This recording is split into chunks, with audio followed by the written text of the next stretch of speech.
नमस्कार, सत श्री अकाल, जय Hind. Welcome to insightful knowledge. मैं हूं कमांडर संदीप दा। आजकल एक बहुत ज्यादा बात हो रही है क्योंकि युद्ध चल रहा है इस समय खाड़ी के देशों में। तो वहां पे बातचीत चल रही है स्वॉर्म अटैक्स की, ड्रोन्स की, कामिकाजे ड्रोन्स की। और इस तरह की बातें बहुत ज्यादा चल रही। तो इसका मतलब ये बहुत ज्यादा इसमें इंपॉर्टेंस है कुछ।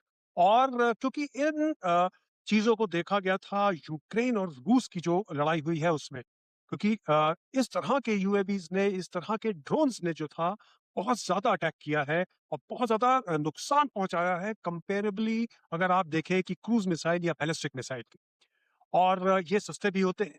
तो इसके बारे में भारत में जब ऑपरेशन सिंदूर हुआ तो उस समय भी गौर किया गया कि ये जो है एक काफी सक्षम और खतरनाक हथियार हो सकता है किसी देश में जिसके पास इस तरह के लॉइटरिंग म्यूनिशन हो और जिनको यूटिलाइज किया जा सके बड़ी बड़ी संख्या में।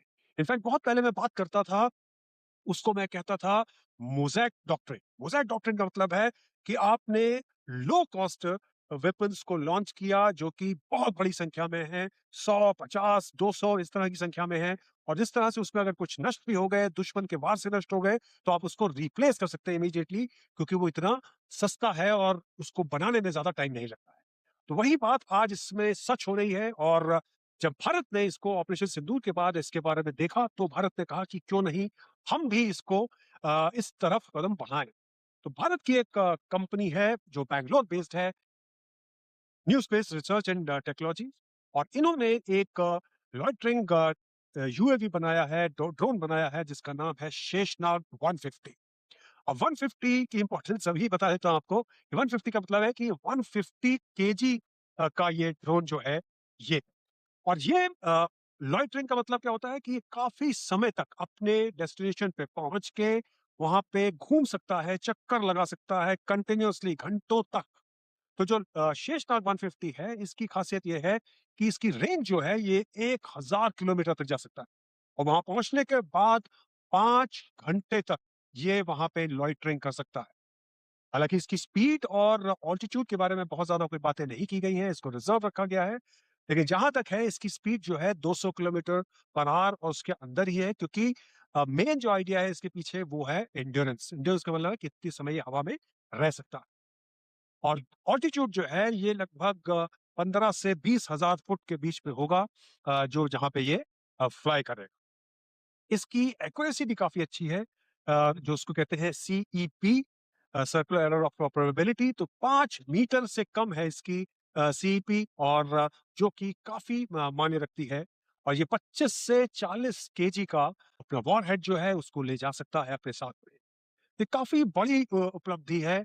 और ये क्योंकि बात इस समय खाड़ी के युद्ध की चल रही है, इस समय मिडल ईस्ट के युद्ध की चल रही है। तो उस पे बार-बार नाम आता है ईरान के शाहिद 136 ड्रोन का। अब शाहिद 136 ड्रोन से इसको कैसे कंपेयर करेंगे? तो शेषनाग 150 जो है इसका वेट एक तो कम है शाहिद से, लेकिन यस उसके साथ ही इसकी वॉरहेड की कैपेसिटी है वो भी कुछ-कुछ कम है।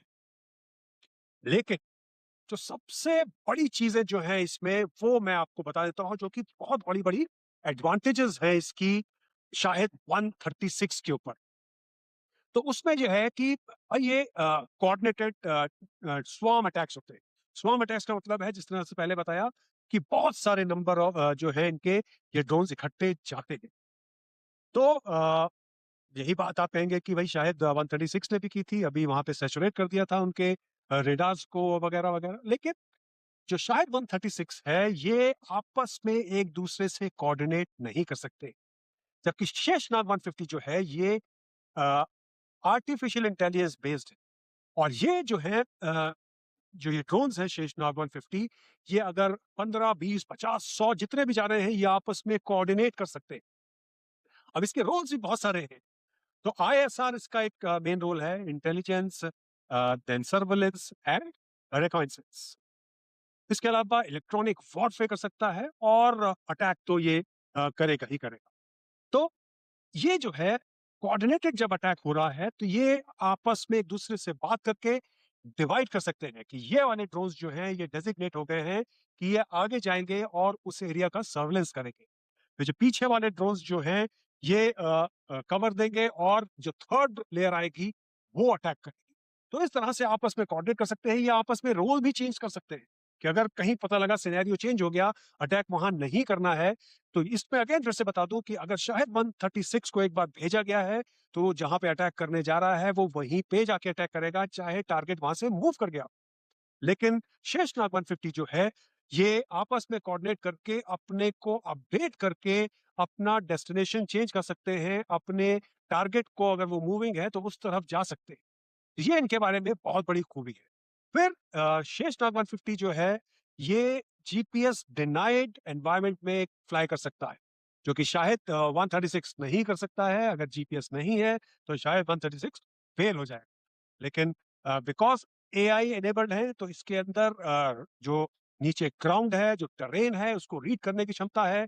इसके अपने अंदर जो है टरेन का पूरा एक मैप बिछा हुआ है और उससे वो कंपेयर करके कि ये मैं यहाँ पे हूँ, ये लो मेरी लोकेशन है, ये कंटिन्यू करेंगे अपने मिशन की तरफ। फिर जैमिंग, क्योंकि आप हर ड्रोन को जैम कर सकते हैं, तो शायद 136 जो है उसने जैमिंग के अगेंस्ट जो है रेजिस्टेंस नहीं दिखाया।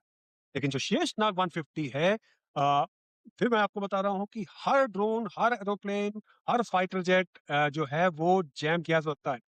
तो नीचे जैमर्स होते हैं, जो दुश्मन होते हैं, वो आपको जैम करते हैं जिससे कि आप अपनी उपलब्धियों को यूज़ ना कर पाएँ। तो ये जैमिंग रेजिस्टेंट है। इसका मतलब है कि ये फाइट करेगा, ये ट्राई टू ओवरकम करेगा आपकी जो जैमिंग है, वो उसको उससे उभरने की कोशिश करेगा।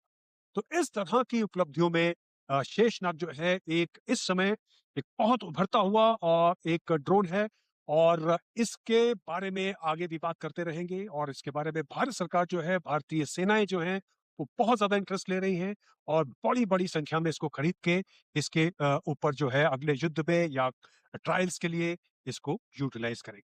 So thank you so much for watching. नमस्कार, सत श्री अकाल, जय